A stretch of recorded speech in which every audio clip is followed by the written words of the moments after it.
Israel diprediksi akan musnah jika Benyamin Netanyahu masih memimpin negara. Prediksi bernada kecaman itu dilontarkan oleh mantan Menteri Israel Avigdor Lieberman. Mengutip New Arab pada 14 Juli, kabar itu disampaikan Lieberman merujuk atas serangan 7 Oktober di Israel.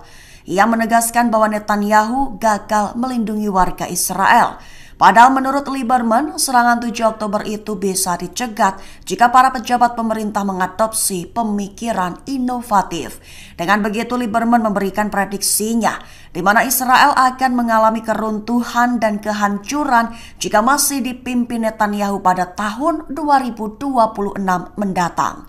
Sehingga Lieberman pun mengecam agar Perdana Menteri Israel Benyamin Netanyahu tersebut segera digulingkan.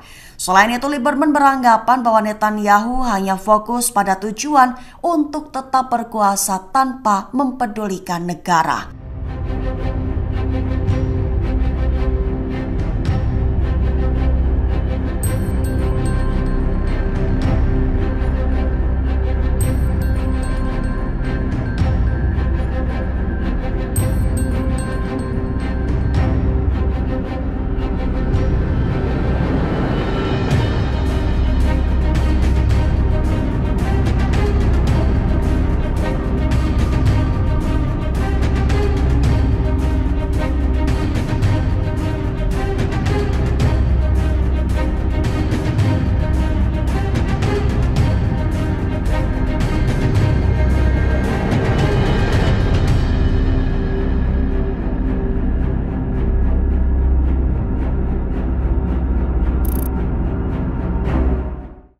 Download Tribun X sekarang, menghadirkan lokal menjadi Indonesia.